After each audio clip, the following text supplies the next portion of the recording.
আপনি রাস্তা দিয়ে হেঁটে যাচ্ছেন আর পাশেই কোটিখানিক টাকার একটা ব্যাগ কুড়িয়ে পেলেন, ব্যাস জীবন তো সেট, তাই না? আসলে ছোটবেলায় আমার কিন্তু বেশ ইচ্ছে হতো এমন টাইপের কিছু একটা ঘটুক আমার জীবনে। আর তাই চলুন আজকে ঠিক তেমনই একটা গল্প শোনাই আপনাদের। হঠাৎ করেই একদিন শহরে 100 কোটি টাকা চুরি হয়ে যায়, কিন্তু পুলিশ কিছুতেই এই চোরকে ধরতে পারছে না। আবার ঠিক এর মধ্যেই ব্যাংক থেকে আসা একটা 500 কোটি টাকার গাড়িও অদ্ভুত ভাবে চুরি হয়ে যায়। সবাই বলছে চুরিগুলো হয়তো ভূতে করছে, কারণ পুলিশ কোনো অপরাধীকে ধরতে পারছে না। কিন্তু চুরিগুলো আসলে কে করছে আর কিভাবে করছে সেটা জানতে হলে গল্পটা পুরোটা শুনতে হবে। তাই দেরি না করে চলুন সরাসরি গল্পে চলে যাই।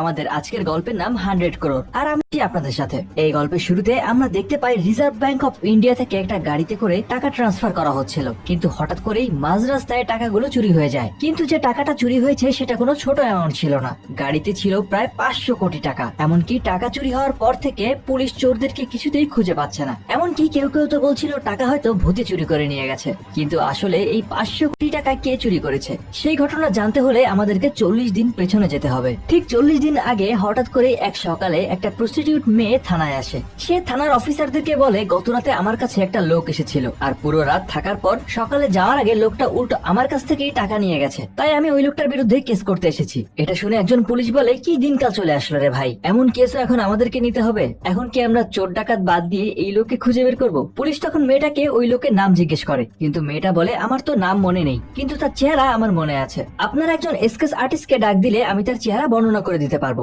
এটা বলেই সে ওই লোকটার চেহারা বর্ণনা করতে শুরু করে। আর ঠিক তখনই থানায় এসআই চেতন ঢোকে, আর চেতনকে দেখেই মেয়েটা চিৎকার করে বলে ওঠে, এই তো এটাই সেই লোক যে আমার সাথে এমন কাজ করেছে। আর তখন আশেপাশে থাকা সবাই চেতনের দিকে তাকিয়ে পড়ে। আসলে চেতন নিজেও পুলিশ অফিসার, তাই বাকিরা তাকে কি বা বলবে। কিন্তু চেতন তখন বলে, আমার দাদা বলেছিল পরিশ্রম করলে সেটার ফল পাবে, আর তাই আমি সারা রাত পরিশ্রম করার পর সকালে আমার পাওনা ফল নিয়ে চলে এসেছি। আর এই হলো আমাদের গল্পের মেইন চরিত্র চেতন। তো এবার তার বন্ধুদের সাথে আপনাদের পরিচয় করিয়ে দিই। স্ক্রিনে যাকে দেখতে পাচ্ছেন তার নাম রাহুল, আর সে পেশায় একজন মেকানিক হলেও রাহুলের একজন গার্লফ্রেন্ড ছিল যার নাম গায়ত্রী। আর গায়ত্রী রাহুলকে অনেক ভালোবাসতো।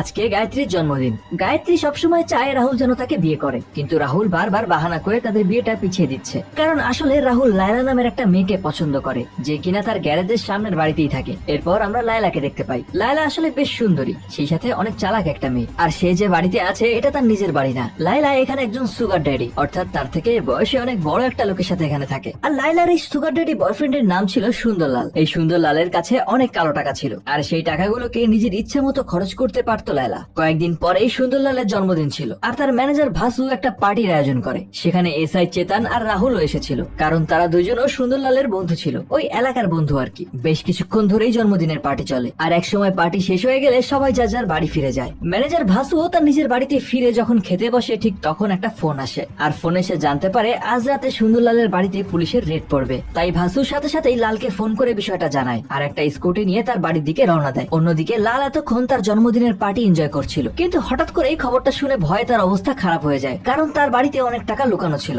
আর তাই সে দেরি না করে দ্রুত তার রুমের ওয়াল ভেঙে ফেলে, যেখানে 100 কোটি টাকা লুকানো ছিল। প্রথমে টাকাগুলো বস্তায় ভরে সে একটা গাড়িতে করে নিয়ে শহরের বাইরে যাওয়ার চেষ্টা করছিল, কিন্তু কিছু দূরে আসতেই সে দেখে রাস্তায় পুলিশের চেকিং চলছে, আর সেখানে চেকিং এর দায়িত্বে ছিল এসআই চেতন। লাল খুব ভালো করে জানতো যদি অন্য পুলিশের হাতে সে ধরা পড়ে তাহলে হয়তো অল্প কিছু টাকা দিলে তাকে ছেড়ে দেবে, কিন্তু যদি সে চেতনের হাতে ধরা পড়ে তাহলে তার সব টাকাই চেতন নিয়ে নেবে। আর তাই লাল সামনে না গিয়ে আবার বাড়ি ফিরে আসে। বাড়িতে এসে এবার সে সোজা ছাদে চলে যায়। সেখান থেকে টাকার বস্তাগুলো বাড়ির পেছনের জঙ্গলে ফেলে দেয়। ওপর থেকে নিচে বস্তাগুলো পরিষ্কার ভাবেই দেখা যাচ্ছিল। আর তখনই কিছুক্ষণের মধ্যে তার বাড়িতে পুলিশ চলে আসে। পুলিশ সারা বাড়িতে খুঁজেও নতুন কোনো টাকার সন্ধান পায় না। এমনকি তারা খুঁজতে খুঁজতে ছাদেও চলে আসে, আর সেখানে এসে তারা নিচের দিকে লাইট মারে যেখানে লাল টাকার বস্তাগুলো ফেলেছিল, কিন্তু সেখানেও কিছু না দেখতে পেয়ে তারা চলে যায়। কিন্তু পুলিশ চলে যাওয়ার পরেই লালের বেশ সন্দেহ হয়, কারণ সে যেখানে টাকা ফেলেছিল সেখানে পুলিশ কিছুই দেখতে পেল না কেন। তাই সে দ্রুত ছাদে এসে উপর থেকে নিচে লাইট মারে, কিন্তু দেখে সেখানে কোনো টাকার বস্তা নেই। আর এটা দেখে বেচারা লাল সেখানেই হার্ট অ্যাটাক করে মারা যায়। ততক্ষণে তার ম্যানেজার ভাসু বাড়িতে পৌঁছে গেছে।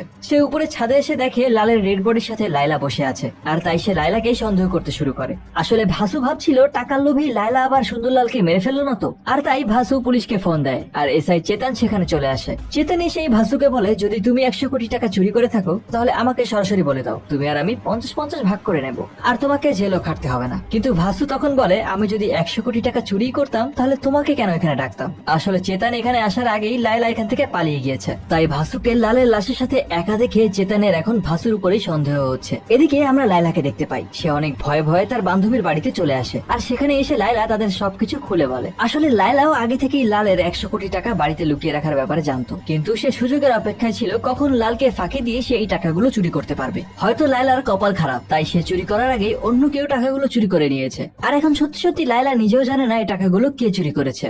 এরপরেই আমরা জানতে পারি আসলে লালের বাড়িতে যে পুলিশের রেড করানো হয়েছিল সেটা ছিল নকল, অর্থাৎ শুধুমাত্র তার টাকাগুলো বের করার জন্যই কেউ আগে থেকে এই প্ল্যানটা করেছে। পরের দিন চেতন লালের ছেলেকে পুলিশ স্টেশনে ডেকে নিয়ে আসে আর ওই 100 কোটি টাকার ব্যাপারে জিজ্ঞেস করে। সেখানে ওই এরিয়ার ডিএসপিও ছিল। যখনই তার কানে ওই 100 কোটি টাকার কথা যায়, সে চেতনকে ডাক দেয়, দ্রুত ওই 100 কোটি টাকা খুঁজে বের করো, আর তার মধ্যে হাফ আমার বাড়িতে পৌঁছে দিও। চেতন তার স্যারের কথা শুনে বুঝতে পারে তার থেকেও বড় বড় রাঘব বোয়াল ডিপার্টমেন্টে আগে থেকেই বসে আছে। আর এভাবে অনেক চেষ্টা করার পরেও কোনো কুল কিনারা না পেয়ে লাইলা, চেতন আর ভাসু তিনজনে নিজের নিজের মতো করে টাকা খুঁজতে শুরু করে দেয়। আর এখানে তাদের তিনজনেরই সবার প্রথমে রাহুলের উপর সন্দেহ হয়, কারণ ওই দিন বার্থডে পার্টিতে রাহুলও ছিল, আর সব থেকে বেশি টাকার প্রয়োজন তো রাহুলের, কারণ সে তো একজন সামান্য মেকানিক। আর তাই লাইলা রাহুলের সাথে দেখা করতে আসে আর তাকে জিজ্ঞেস করে, আচ্ছা তুমি যেদিন পার্টিতে এসেছিলে সেদিন কি অপরিচিত কাউকে বাড়ির আশেপাশে ঘোরাফেরা করতে দেখেছো? রাহুল বলে, কই না তো, আমি তো কাউকে দেখিনি। লাইলা চলে যাওয়ার কিছুক্ষণ পরেই ভাসু ও রাহুলের সাথে দেখা করতে আসে, আর তাকেও ঠিক একই প্রশ্ন করে। এসব কিছু দেখে রাহুলের সাথে থাকা তার এক বন্ধুর সন্দেহ হয়, কেন রাহুলকে সবাই বারবার একই প্রশ্ন করছে। আর এই বিষয়টা রাহুলের বন্ধু তাকে বলে, কিন্তু রাহুল বিষয়টাতে অতটা মনোযোগ দেয় না, কারণ তারা দুজনের কেউই 100 কোটি টাকার ব্যাপারে কিছুই জানতো না। পরের দিন চেতন রাহুলের গ্যারেজে আসে, সে আবারও রাহুলের কাছে ওই দিনে কি কি হয়েছিল সেই ব্যাপারে জানতে চায়। চেতন যখন রাহুলের সাথে কথা বলছিল ঠিক তখনই রাহুলের বন্ধু বাইরে থাকা পুলিশ কনস্টেবলের কাছ থেকে জানতে চায় আসলে ঘটনাটা কি, বারবার সবাই এরকম জিজ্ঞাসাবাদ করছে কেন। তখন পুলিশ কনস্টেবল বলে, সুন্দরলালের 100 কোটি টাকা চুরি হয়ে গেছে, আর সেটা খুঁজতেই এত আয়োজন। এটা শোনার পর রাহুলের বন্ধু পুলিশ চলে যাওয়ার সাথে সাথে রাহুলের কাছে আসে, তাকে 100 কোটি টাকার ব্যাপারে সবকিছু বলে দেয়। কিন্তু সবকিছু শুনেও রাহুল তেমন কোনো আগ্রহ দেখায় না। তখন রাহুলের বন্ধু বলে, একবার চিন্তা করে দেখো, যদি এতগুলো টাকা আমরা পেয়ে যাই তাহলে জীবনে আর কখনোই কিছু করা লাগবে না। এটা শুনে রাহুল বলে, এত স্বপ্ন দেখিস না, কারণ এত টাকা কখনো খুঁজে পেলেও কখনো সেগুলো আমাদের হবে না। ওই দিন রাতেই গায়ত্রী তার বাবা মাকে নিয়ে রাহুলের গ্যারেজে আসে, কারণ সে তার পছন্দের ছেলেকে বাড়ির লোকজনকে দেখাতে চাচ্ছিল। কিন্তু রাহুল মেকানিক এটা জানার পর গায়ত্রীর বাবা তাকে অনেক অপমান করে আর বলে, সামান্য মেকানিক হয়ে তুমি আমার মেয়েকে কিভাবে খুশি রাখবে? গায়ত্রীর বাবার কথায় রাহুল কষ্ট পায়, আর সে বলে, ঠিক আছে, আমি আপনাকে টাকা ইনকাম করে দেখাবো। পরের দিন দেখা যায় ভাসু লাইলাকে খুঁজে পেয়েছে। আসলে ওই দিনের ঘটনার পর থেকে লাইলা সবার চোখের আড়ালে লুকিয়েছিল। ভাসু লাইলার কাছে এসে বসে আর তাকে বলে, সত্যি করে বলো, তোমার কাছে 100 কোটি টাকা আছে তাই না? আমাকে দিয়ে দাও, আর আমরা ওটা অর্ধেক অর্ধেক ভাগ করে নেব। আর ঠিক তখনই সেখানে চেতনও চলে আসে। সে আগে থেকেই তাদের সব কথা শুনে ফেলেছিল, তাই চেতন সেখানে এসে সবাইকে প্রস্তাব দেয়, চলো এক কাজ করি, আমরা তিনজনে মিলে একসাথে টাকাটা খুঁজি, যদি পেয়ে যাই তাহলে সমান 3 ভাগে ভাগ করে নেব। আর চেতনের এই শর্তে বাকিরাও রাজি হয়ে যায়। এবার তারা তিনজন যখন একসাথে ভাবতে থাকে তখন তাদের সবার সন্দেহ আবারও রাহুলের উপরেই যায়। এরপরের দৃশ্যে আমরা দেখতে পাই আসলে সত্যি রাহুলই 100 কোটি টাকা চুরি করেছে। রাহুল তার গ্যারেজের পুরাতন টায়ারের ভাজে ভাজে টাকাগুলো লুকিয়ে রেখেছে। রাহুলের বন্ধু যখন এটা জানতে পারে তার তো বিশ্বাসই হচ্ছিল না, সে যেন স্বপ্ন দেখছে। কিন্তু এই খুশি বেশিক্ষণ থাকে না, কারণ পরের দিনই চেতন পুরো পুলিশ ফোর্স নিয়ে আসে রাহুলের গ্যারেজ সম্পূর্ণ চেক করতে। কিন্তু অনেক খোঁজাখুঁজি করেও সেখানে কোনো টাকাই পাওয়া যায় না। এদিকে সেই ডিএসপিও কোনো উপায় না পেয়ে এক এক করে ভাসু, লাইলা আর রাহুলের বন্ধুকে থানায় ডেকে নিয়ে নিজেই জিজ্ঞাসাবাদ শুরু করে। থানা থেকে বের হয়ে রাহুলের বন্ধু তাকে জিজ্ঞেস করে, তুই এতগুলো টাকা কোথায় লুকালি? তারা যখন এসব কথা বলছিল ঠিক তখনই তাদের গ্যারেজে একটা গাড়ি ঠিক করার জন্য আসে।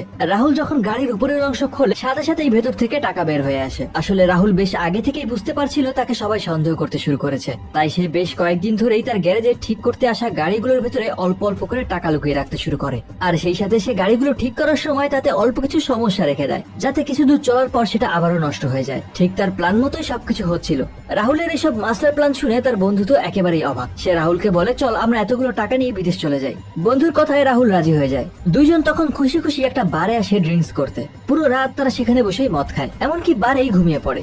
সকালে যখন তাদের জ্ঞান ফেরে ওয়েটার বিল নিতে আসলে রাহুল তাকে বেশ কয়েকটা 500 টাকার নোট দেয়। তখন ওয়েটার তাদের দিকে তাকিয়ে বলে, মনে হচ্ছে তোমার নেশা এখনো কাটেনি। গতকাল রাত থেকেই সরকার 500 আর 1000 টাকার নোট বাতিল করে দিয়েছে, তাই এগুলো এখন আর কোনো কাজেরই না। এটা শুনে রাহুল আর তার বন্ধুর মাথায় আকাশ ভেঙে পড়ে, কারণ তারা ভাবছিল যার জন্য এত কষ্ট করলো তার কোনো দামই নেই। অন্যদিকে এই খবর শুনে চেতন অনেক খুশি, কারণ সে জানতো নোট বন্ধ করে দেওয়ার কারণে যে এত বড় চুরি করেছে তাকে তাকে অবশ্যই ব্যাংকে গিয়ে নোটগুলো পাল্টে আনতে হবে। আর কোনো ব্যাংকে গিয়ে এত পরিমাণ টাকা একসাথে পাল্টালে অবশ্যই সেটা সবার নজরে পড়ে যাবে। এজন্য তাদের ডিএসপি তখন ওই এলাকার ব্যাংকের সব ম্যানেজারদেরকে ডাক দেয়। সব ম্যানেজার বলতে ডিএসপি শুধুমাত্র তাদেরকেই ডাক দেয় যারা দুর্নীতি করত, কারণ কোনো সৎ ম্যানেজার তো অবশ্যই এই কাজ করবে না। তাদের সবার উপরেই নজরদারি শুরু হয়ে যায়। এদিকে রাহুল তার বন্ধুকে নিয়ে তাদের পাশের একটা ব্যাংকে আসে, আর সেখানে এসে ব্যাংক ম্যানেজারকে বলে আমাদের 1 লাখ টাকার নোট পাল্টে দিতে হবে। ম্যানেজার এটা শুনে রাহুলকে জিজ্ঞেস করে তোমরা কি কাজ করো? তখন রাহুল বলে আমরা গাড়ির মেকানিক। এটা শুনেই ম্যানেজার সাথে সাথে পুলিশ স্টেশনে ফোন করে আর পুলিশকে জানায় দুজন মেকানিক 1 লাখ টাকা পাল্টাতে এসেছে। কিন্তু পুলিশের নাম শুনতেই রাহুল আর তার বন্ধু দ্রুত সেখান থেকে পালিয়ে যায়। বাইরে এসে রাহুল তার বন্ধুকে বলে দেখ, মাত্র 1 লাখ টাকার জন্য যদি এরা পুলিশকে ইনফর্ম করে তাহলে 100 কোটি টাকা আমরা কখনোই পাঠাতে পারবো না। তাই তারা দুজনে মিলে একটা সিদ্ধান্ত নেয় যে তারা সব টাকা আগুনে পুড়িয়ে ফেলবে, যাতে করে অন্তত তারা এই সমস্যা থেকে রক্ষা পায়। যেমন ভাবা তেমনই কাজ। তারা একটা জঙ্গলে এসে সব টাকাগুলো এক জায়গায় করে সেখানে আগুন জ্বালিয়ে দেয়, আর এখানেই হয় বিপদ। এতগুলো টাকা একসাথে আগুন ধরানোর কারণে এখানকার অনেক টাকাই অর্ধেক পুড়ে বাতাসে চারিদিকে ছড়িয়ে পড়ে। আর এই টাকাগুলো দেখলে যে কেউ বুঝতে পারবে যে এখানে টাকা পোড়ানো হয়েছে। তাই পরের দিন সকাল হতে না হতেই সেই নিউজ চারিদিকে ছড়িয়ে পড়ে। এমনকি মিডিয়া এই ব্যাপারে পুলিশের কাছে জিজ্ঞাসাবাদ করতে চলে আসে। এর মধ্যে ডিএসপি রাগিনী নামের এক ব্যাংক ম্যানেজারের কথা জানতে পারে। রাগিনী নাকি বেশ কয়েকদিন ধরে অনেক কালো টাকাকেই সাদা টাকায় পাল্টে দিচ্ছিল। এর মধ্যে কিছু পার্সেন্টেজ সে নিজের জন্য রেখে দিত। এগুলো জানতে পেরে ডিএসপি সন্দেহ হয় রাগিনীকে। তখন আমরা রাগিনীকে দেখতে পাই। তার ফোনে দেবা নামের একজনের ফোন আসে। দেবা রাগিনীকে বলে অনেকগুলো ব্ল্যাক মানি হোয়াইট মানিতে পাল্টাতে হবে, কিন্তু পুলিশের নজরদারি বাড়ার কারণে রাগিনী রাজি হচ্ছিল না। তখন দেবা নামের লোকটা বলে তুমি চাইলে এই টাকা থেকে অর্ধেক টাকা নিজের জন্য রেখে দিতে পারো। আর এটা শুনে রাগিনীর বয়ফ্রেন্ডের লোভ হয়ে যায়, তাই সে রাগিনীকে দেবার প্রস্তাব মেনে নিতে বলে। রাগিনীও এই প্রস্তাবে রাজি হয়ে যায়। ওই দিন রাতেই আরবিআই 500 কোটি টাকা একটা গাড়িতে করে ট্রান্সফার করছিল। আর এই টাকাগুলো যে ব্যাংকে আসার কথা ছিল সেটা ছিল আসলে রাগিনীর ব্যাংক। কিন্তু আসার আগেই মাঝপথ থেকে টাকাগুলো কিভাবে গায়েব হয়ে গেছে সেটা কেউ বলতে পারে না। তাই রাগিনীর ব্যাংকে পুলিশ আসে। ডিএসপি এখানে এসে রাগিনীকে একটু আদর যত্ন করতেই রাগিনী স্বীকার করে নেয় যে সে নিজেই এই টাকাগুলো সরিয়েছে, কারণ তার সাথে দেবা নামের একজন বড় বিজনেসম্যানের ডিল হয়েছিল কালো টাকা বদলে সাদা করে দেওয়ার জন্য। রাগিনীর কথা শুনে পুলিশ তখন দেবার ব্যাপারে খোঁজ খবর নিতে শুরু করে, কিন্তু কিছুক্ষণ পরে জানা যায় দেবা নামের গ্যাংস্টার তো 5 বছর আগেই মারা গেছে। রাগিনী তখন বুঝতে পারে নিশ্চয়ই কেউ তাকে বোকা বানিয়ে টাকাগুলো নিয়ে গেছে। অন্যদিকে তখন আমরা দেখতে পাই এক সন্ধ্যায় লাইলা, ভাসু আর চেতনের কাছে বিশাল বিশাল কার্টুনে করে কিছু পার্সেল আসে। আর পার্সেল খুলতেই তার ভেতরে অনেকগুলো টাকা বের হয়ে আসে। প্রত্যেকটা বক্সের সাথে একটা করে চিঠি ছিল। সেখানে লেখা ছিল এই টাকাগুলো পুরোটাই তোমাদের, কিন্তু কখনো এটা খুঁজে বের করার চেষ্টা করো না যে কে তোমাদেরকে এটা পাঠিয়েছে। তখন ফ্ল্যাশব্যাকে আমাদের সামনে আস্তে আস্তে সবগুলো জট খুলতে থাকে। আমরা জানতে পারি আসলে রাহুলই তাদের কাছে এই টাকাগুলো পাঠিয়েছে। আমরা তখন আরো জানতে পারি আসলে ওই দিন রাতে রাহুল পুরোপুরি 100 কোটি টাকা জ্বালিয়ে দেয়নি, বরং সেখান থেকে কিছু টাকা সে নিজের জন্য আলাদা করে রেখেছিল। এরপর সে দেবার পরিচয় দিয়ে রাগিনীর সাথে ডিল করে। সে রাগিনীকে বলে তুমি আমাকে টাকা পাঠিয়ে দাও, আমি তোমাকে ব্ল্যাক মানি পাঠিয়ে দিচ্ছি। আর যখনই টাকায় ভর্তি কন্টেনার নিয়ে গাড়িটা ব্যাংকের দিকে যাচ্ছিল সেই পথে রাহুল একটা নকল কনস্ট্রাকশনের কাজ বসিয়ে দেয়। টাকায় ভর্তি ট্রাকটা যখনই তাদের পাশে এসে থামে রাহুল ট্রাকের উপরে থাকা কন্টেনারটা খালি কন্টেনারের সাথে পাল্টে দেয়। কিন্তু এই কাজটা তো রাহুল রাগিনীর সাথে ডিল না করেও করতে পারতো, তাহলে সে এমনটা কেন করলো? আসলে যদি রাহুল একাই এই চুরিটা করতো তাহলে পুলিশ কখনো না কখনো তাকে ধরে ফেলতো, কিন্তু সে এখানে রাগিনীর মাধ্যমে দেবার নামও ঢুকিয়ে দিয়েছে। আর এতে করে পুলিশ ভাববে হয়তো দেবা এখনো বেঁচে আছে অথবা তারই কোনো লোক এই কাজটা করেছে। এভাবে তারা কখনোই রাহুল পর্যন্ত পৌঁছাতে পারবে না। অন্যদিকে সুন্দরলালের টাকার ব্যাপারে বলতে গেলে আসলে রাহুলের টার্গেট প্রথম থেকেই সুন্দরলালের বাড়িতে থাকা টাকার উপরেই ছিল, কিন্তু সে সবার সামনে লায়লার কথা বলতো যাতে কেউ তাকে সন্দেহ না করে। তাই সেদিনও নকল রেট ফেলানোর পর রাহুল খেয়াল রাখছিল লাল কোথায় টাকার বস্তাগুলো ফেলছে, আর সুযোগ বুঝেই সে ওই দিন টাকার বস্তাগুলো সরিয়ে ফেলে। আর তারপরের বাকি সবকিছু তো আপনারা জানেন। এভাবেই সামান্য একটা গ্যারেজ মেকানিক থেকে 100 কোটি টাকার মালিক হয়ে যায় রাহুল। আর এই সবকিছুর পেছনে রাহুলের মোটিভেশন ছিল গায়ত্রীর বাবার অপমান। আমাদের গল্পটা এখানেই শেষ হয়েছে।